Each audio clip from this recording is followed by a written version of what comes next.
you're an ardent fan of history, romance, and drama, you have our word that the Remarried Empress is going to keep you on your toes. The Remarried Empress was originally a web novel by Alpha Tart. It was later released as a webtoon accompanied by simple illustrations. This webtoon is all about love, friendship, revenge, and greed. Navier's childhood love Sovieshu will tear apart their relationship by bringing in his mistress Rashta between them. However, Navier is not someone who would cry in the corner and deal with mistreatment. How will the Empress of the Eastern Empire react to seeing this affair? Will she ever receive the love and respect she truly deserves? The Remarried Empress begins with a strong introduction to Navier Trovi, the proud Empress of the Eastern Empire and the noblest women in the nobility. Belonging to the Trovi family, which was the origins of several empresses in the past, the predecessor, Emperor Sovieshu III, approved of her crowning as the next empress. The chapter opens with Navier describing her relationship with her husband Sovieshu. She comments on how close they were once upon a time, her words subtly contrasting the latter part when Navier consents to divorce him. Emperor Sovieshu heaves a breath of relief, knowing she has accepted his mistress Rashta. However, the odds strike when she demands permission for her remarriage, shocking the occupants of the royal court. The next shocking moment occurs when Prince Heinrey of the Western Empire arrives. The scene shifts to a flashback where we see Navier's room, where her ladies-in-waiting inform her about the emperor bringing a shabby slave girl from his hunting trip. They seem worried, but Navier waves them off, trusting that her husband only helped that woman out of empathy. But is that really the case? Who is the slave girl? How will she affect Navier's life? Navier and Sovieshu were having a meal when she brings up the slave girl. He immediately turns down the topic with an authoritative and cold response. Later in her chamber, when her court lady, Laura, takes His Majesty's reply badly, Navier begins to ponder a little more. Later, she confesses her uneasiness to Eliza.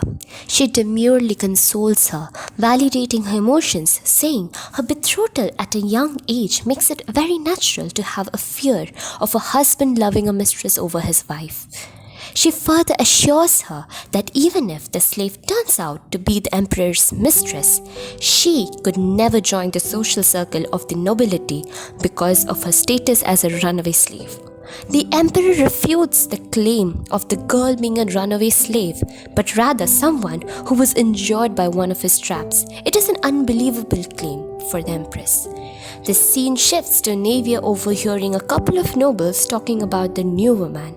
She decides to move to a more serene location to continue her book, where she chances upon the girl, the one that had grabbed the nobility's curiosity. Rashta's introduction is extremely crude and unsophisticated in the presence of the royal empress.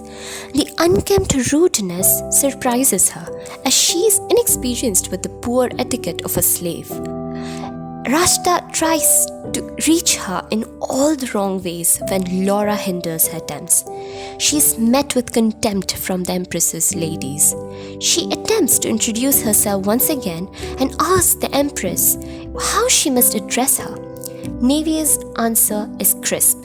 "Call me Her Majesty, the Empress." Sovieshu interrupts their departure and rushes to a crying Rashta. She tries to calm her down and angrily demands Navier to leave Laura to him.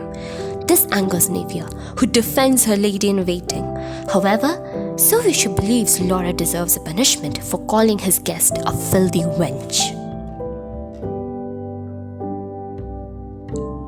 Laura's punishment to remain locked in the tower for 3 days upsets Empress Navier deeply. Her argument with Sovieshu brings no fruit to her purpose. This punishment was a grave insult to Navier's authority. She is the empress, and Rashta, the slave, has a husband wrapped around her fingers. She personally goes to the tower Laura was locked in, brings her back, bathes her in her own chamber, and also prepares her favorite desserts. Hearing all this, Sovieshu summons the Empress and attempts to compel her to throw Laura out of the palace, which she vehemently refuses. Her blatant disobedience to his orders rattles him, and he throws a very unbecoming comment at her. He says he wishes she was more obedient like Rashta. Navier couldn't believe he was complaining about her charge as an empress. Later, when Sovieshu calls for attendance, Rashta shows up. She begins to complain about Navier, implying her indifference and ignorance towards Rashta's plight, and he doesn't show any disapproval of her complaints. Later, she asks about being his mistress, and the emperor replies that he has a plan in mind. Sovieshu decides to officially claim Rashta as his mistress before New Year. On the other hand, Navier is remarkably unfazed, expecting such news ever since she came to know about her. While Rashta is expecting to receive a welcome gift from the empress as per the royal custom, Navier has decided not to comply. Receiving a welcome present would qualify the mistress as being worthy of the royal empress's attention and recognition. Back in her chamber, the ladies-in-waiting eagerly ask Navier if the wickedly good-looking prince of the Western Empire will be attending the New Year ceremony at the Eastern Empire's palace, hinting at the ever-so-charming Prince Heinrey. Their query amuses Navier, and she assures them that he will attend. Later, when Grand Duke Rylan Roth's messenger announces his expensive bribes to Navier in return for future social favors, she respectfully turns him down.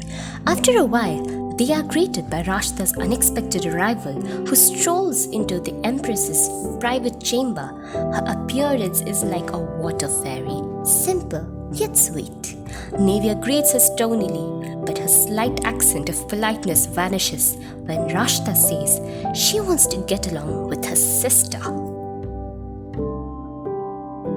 Navier icily rejects Rashta's proposal. She sullenly complains about Navier's harsh disapproval of her suggestion to the aide who was in charge of looking over her offices. The aide is speechless at Rashta's folly, but she doesn't realize what is wrong with her request. Later, while Navier is strolling the lush green palace grounds, she encounters a majestic golden bird, its brilliant yellow feathers showering on her. She notices the bird seated and cautiously approaches it. The bird surprises her when it flies and directly places its clawed feet on her dainty finger. She notices a strip of paper tied around its feet. The other ladies gather around the bird and coo at its charms while Navier reads the simple note. I'm a guest from abroad. Will soon arrive at the New Year ceremony, and I write this note while drunk. Navier scratches back a reply and tells the bird to return safely to its inarticulate master. And finally, the scene shifts to a notoriously good-looking man with a resplendent golden mane and face that hints at mischief and peril at the same time. Sovieshu demands Navier to look for a lady-in-waiting for Rashta since she would soon join them.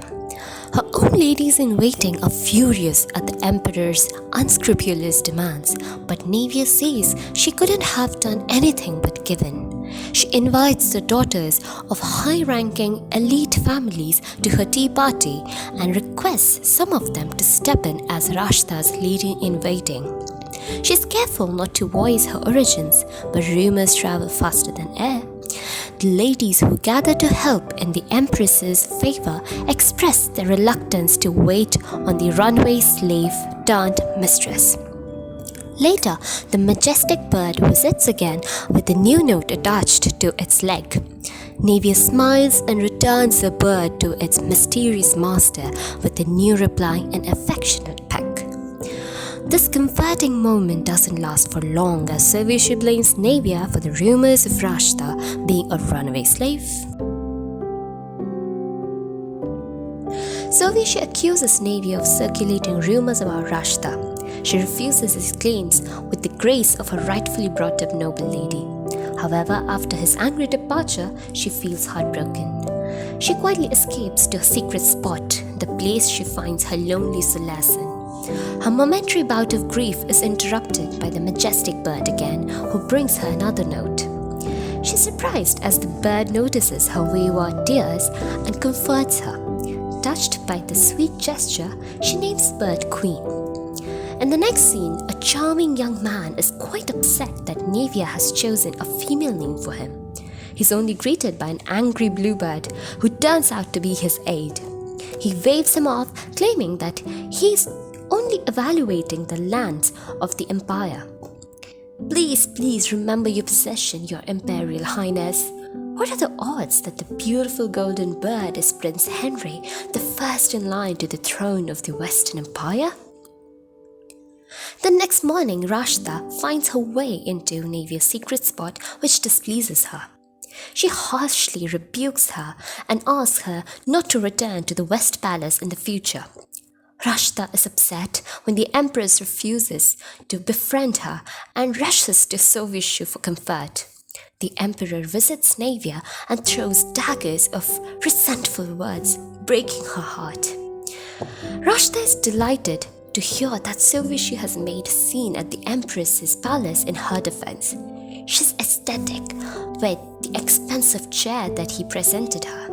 Rashta sleeps merrily in her comfortable and sunny disposition, while Navier sleeps through a lonely and sorrowful night. Navier wakes up due to the presence of her avian friend. She graciously invites her visitor and reads the new note from the master. He grudgingly agrees to the name Queen, but clarifies that the beautiful golden bird is a male.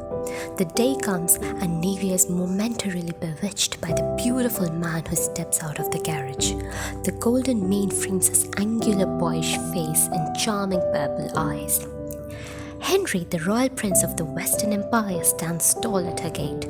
Startling an already charmed Navier, he addresses her as "my queen." Queen pays Navier an evening visit, this time with a note from his master asking her to guess his identity. Navier replies with, "Do you know who I am?" She doesn't have to wait long for the next note because a drenched queen slips into her chamber. The Empress is more upset about his heartless master over the exasperating bet that the master challenges. Queen furiously shakes his tiny head to defend his master, and she only admires his intelligence. She scribbles a quick reply asking for the winning reward. She settles with Queen on her bed, not allowing him to fly until the rain stops. The Remarried Empress Chapter 9 ends with her receiving a reply, "Queen shall be the prize." An attendant informs Navier that Prince Heinrey wants to speak with her. His addressing her as "my queen" makes her wonder if he is hinting at her golden avian friend. Heinrey requests the Empress to give him a tour. He turns her down when she suggests appointing one of the ladies for the job and instead insists Navier accompany him herself. With no other choice, she agrees and shows him around. During the tour, Rashta approaches them, much to Navier's dismay. She requests that she accompany him on the route. He shuts her attempt, saying, "3 is a crowd," and requests the Empress to resume the tour. In the next scene, he speaks his mind with his hand on his chin, asking why Sovieshu wants another woman when he already has his beautiful Empress. He asks Navier if he could attend the ceremony as her guest instead of Sovieshu's. The Empress informs that she has already handed out the invitations. In response, he pouts and tells her that he could strike out the Emperor's name, making her laugh at his bitterness. Later in the evening, Navier dresses up when Queen comes fluttering in before the event. She hopes to meet the mystery man tonight. The Emperor and the Empress enter the hall, and to no one's surprise, Sovieshu runs towards Rashta, asking her if she has waited for too long. Her heart aches at his blatant disregard, but she steels herself. Some noble women approach her to confirm if she has sent a gift to Rashta, accepting her as the Emperor's mistress. She quickly douses them. Eventually, they point at Henry, who looks dashing as ever, and wonder if he is a rumored Casanova after all. He meets Navier's gaze and raises his glass in celebration, but she quickly looks away. Sovieshu's indifference towards the Empress catches people's attention. However, taking care of Navier's heart, Henry offers his hand as an invitation to dance. She is startled at his boldness, since no one but the Emperor dares to ask the Empress for the first dance. His bold behavior and sweet gesture of asking her with the rose compel her to accept the gift. The mirthful banter through the dance turn heads. The music concludes and Rashta approaches the Prince of the Western Empire for the next round. Customarily, they cannot have two dancers with the same partner. Navier takes her place as the Emperor's second partner. Throughout the dance, she reminisces about the good times she shared with Sovieshu while growing up, only turning to nothing. Sovieshu tells Navier that she can have a lover, but it mustn't be Henry. She's rightfully piqued at his preposterous remark. Her protests go unheard as he leaves her abruptly to tend to his mistress. Sovieshu returns to Rashta when she seems to have burst into tears because the Prince of the Western Empire has refused to dance with her. Navier turns on her heel and marches away, only to be found out by a wandering Henry. She brushes off her concerns and affirms that she is well. She closes her chamber doors and cries silently. Right at that moment, Queen arrives and Navier is grateful for her friend's comforting presence. On the second day of the ceremony, Navier catches sight of Rashta dressed in the same fine silk gifted by Ryland Roth as a bribe to the Empress. In the next scene, Princess Circe of the Southern Empire mentions that the Prince Henry is publicly looking for his anonymous pen pal. Queen's mysterious master's identity is now transparent to Navier, but she keeps silent. But it seems her husband's mistress has other plans. Hearing the news, Rashta decides to attempt something wicked. Countess Ergi, the former lady-in-waiting of Navier, had given up her post at her palace and joined Rashta. She informs Rashta that the Empress is Prince Henry's secret pen pal. After learning this, Rashta pushes a naive young lady to pretend to be the rumored pen pal, convincing her that it is merely a prank. The naive young lady foolishly follows the plan and approaches Henry, who doesn't look very pleased with her predicament. Lady Sharoni, Rashta's foolish court lady, cannot keep a straight face when Henry interrogates her in the presence of all the ball attendees. He implies that maybe his friend is her master or someone her master knows, glancing quickly at Navier. At this, Rashta calls for his attention and announces that she is the friend Henry is looking for. He observes her, clearly seeing through her lies but going along with them.